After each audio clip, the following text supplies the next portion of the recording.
अस्सलामुअलैकुम। उम्मीद है आप सब खैरियत से होंगे। आज हम बात करते हैं कोमा के बारे में और कोमा के क्या क्या कॉजेज़ हैं और हम इसको कैसे ट्रीट कर सकते हैं और इसकी क्या क्या टाइप्स हैं।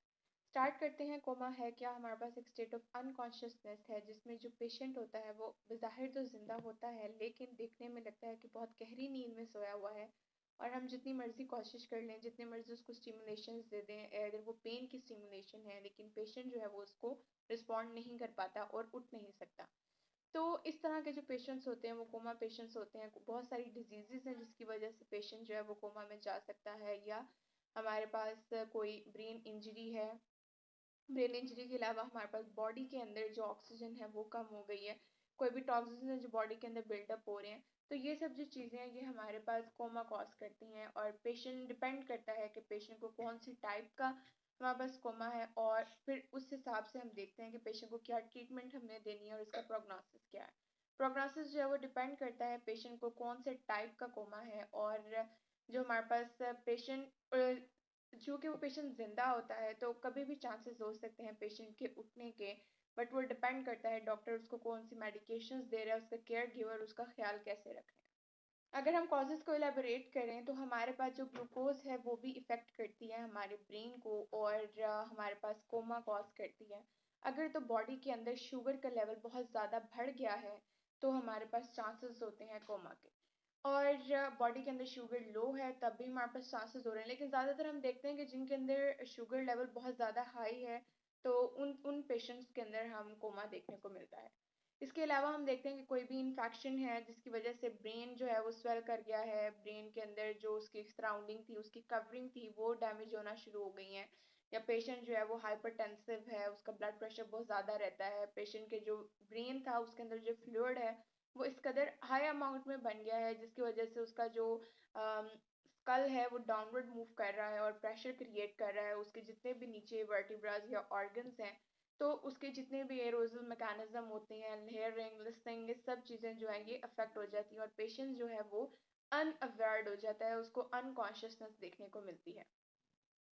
अब हम बात करते हैं टाइप्स ऑफ कोमास की। तो सबसे फर्स्ट जो हमारे पास टाइप आ जाती है वो टॉक्सिक मेटाबॉलिक इंसेफेलोपैथी है। इसमें होता क्या है कि पेशेंट जो है वो कन्फ्यूजन का शिकार हो जाता है। वो अगर कोई चीज़ सोच रहा है तो बहुत कन्फ्यूजन स्टेट है उसके अंदर और वो कुछ डिसाइड नहीं कर पा रहा है। ब्रेन की जो हमारे पास फंक्शंस हैं वो लॉस हो जाते हैं, ब्रेन डिसफंक्शन की तरफ चला जाता है और ये हमारे पास चूँकि एक्यूट कंडीशन है तो ये यूजुअली रिवर्सिबल होती है।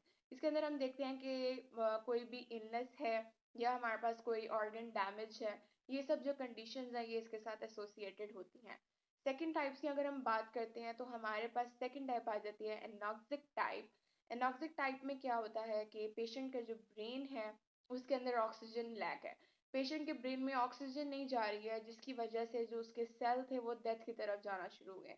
अगर हम थोड़ी देर के लिए भी अगर पेशेंट के सेल को या बॉडी के सेल को ऑक्सीजन नहीं मिल रही है तो पेशेंट के जो या किसी भी इंडिविजुअल के जो सेल्स हैं वो उनकी लाइफ स्टार्ट हो जाती है, वो डिस्ट्रक्शन की तरफ जाना शुरू हो जाते हैं just because of the lack of oxygen. तो इस लैक ऑफ ऑक्सीजन की वजह से हम देखते हैं कि पेशेंट जो है वो कोमा की तरफ जा रहा है। इसके अलावा हम एनॉक्सिक जो हमारे पास टाइप है वो देखते हैं कार्डिक अरेस्ट के पेशेंट्स में जिनको हार्ट फेलियर हो गया होता है या कोई भी ओवरडोज किसी ने ले ली है या ड्रॉनिंग पेशेंट को होती रहती है या बहुत ज़्यादा पॉइजनस मटेरियल पेशेंट ने इनटेक कर लिया, तो ये हमारे पास रिलेट करती है एनॉक्सिक टाइप ऑफ कोमा के साथ। हमारे पास जो टाइप आ जाती है वो परसिस्टेंट वेजिटेटिव स्टेट है। परसिस्टेंट वेजिटेटिव स्टेट में जो पेशेंट है वो उठा हुआ होता है, उसकी ब्रीदिंग भी चल रही होती है और पेशेंट का स्लीप एक साइकिल एक रूटीन की तरह ही होता है, लेकिन पेशेंट जो है वो अपनी वॉलंटरी मूवमेंट परफॉर्म नहीं कर पाता है बिकॉज जो हमारे पास ये वाली टाइप है कोमा की, ये हमारे पास बहुत सिवियर किस्म की अनकॉन्शियसनेस होती है। पेशेंट रिस्पॉन्ड नहीं कर पा रहा है किसी भी वॉलंटरी मूवमेंट को और उसके ब्रेन के जो हायर फंक्शंस है वो परफॉर्म नहीं हो पा रहे हैं। इसके अलावा हमारे पास टाइप जो आ जाती हैं वो लॉक्ड इन सिंड्रोम होता है। लॉक्ड इन सिंड्रोम जो हमारे पास रेयर न्यूरोलॉजिकल सिंड्रोम है, पेशेंट जो है उसकी ओवरऑल बॉडी जो होती है वो पैरालाइज हो जाती है एक्सेप्ट उसके आई के मसल्स और उसका माइंड। उसका माइंड भी नॉर्मल होता है और वो देख भी रहा होता है, लेकिन उसकी जो बॉडी होती है वो पैरालाइज होती है, वो रिस्पॉन्ड नहीं कर पाते हैं उन चीज़ों को।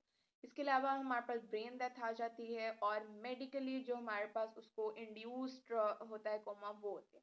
मेडिकली इंड्यूस जो होता है वो जस्ट पेशेंट को उस ट्रॉमा से प्रोटेक्ट करने के लिए होता है, उसकी स्वेलिंग को प्रोटेक्ट करने के लिए होता है, जो कि डॉक्टर्स जो हैं वो खुद इंड्यूस करवाते हैं। अब हम बात करते हैं इसके ट्रीटमेंट की। तो ट्रीटमेंट जो है वो डिपेंड करता है कि कौन सी टाइप का कोमा है, और जो मेन हमारे पास इसका ट्रीटमेंट आ जाता है वो सपोर्ट है। जो कोमा के पेशेंट्स होते हैं उनको सपोर्ट प्रोवाइड होता है, बहुत ज़्यादा सपोर्ट की ज़रूरत होती है अनटिल उनकी जो कंडीशन है वो ठीक ना हो जाए। इसके अलावा अगर कोई इन्फेक्शन की वजह से है तो हम उनको एंटीबायोटिक प्रिस्क्राइब करते हैं, और अगर कोई ब्रेन में बहुत ज़्यादा स्वेलिंग हो गई है तो सर्जिकली हम उसको ठीक करते हैं। तो जो हमारे पास ट्रीटमेंट है वो डिपेंड करता है व्हाट इज़ द टाइप। और पैरालाइज पेशेंट के लिए हम फिजिकल थेरेपिस्ट जो होता है वो रिकमेंड करते हैं। फिजिकल थेरेपिस्ट जो होता है वो चूँकि उसकी आइज़ जो होती हैं वो सब देख रही होती हैं, उसका जो माइंड होता है वो भी नॉर्मल होता है, जस्ट वो पैरालाइज होता है। तो पैरालाइज पेशेंट को हम पैसिवली उसको मूव करवाते हैं ताकि उसके जो मसल्स हैं वो एट्रोफाइड ना हो, और पेशेंट जो है बहुत ज़्यादा सपोर्ट दी जाती है ताकि जब तक पेशेंट जो है वो ठीक नहीं हो जाता, क्योंकि हमारे पास जो फिजिकल थेरेपिस्ट का गोल है वो रिहेबिलिटेशन प्रोवाइड करना है और पेशेंट को इंडिपेंडेंट बनाना है। और रिहेबिलिटेशन हम तब तक कंटिन्यू रखते हैं जब तक पेशेंट जो है वो ठीक नहीं हो जाता। थैंक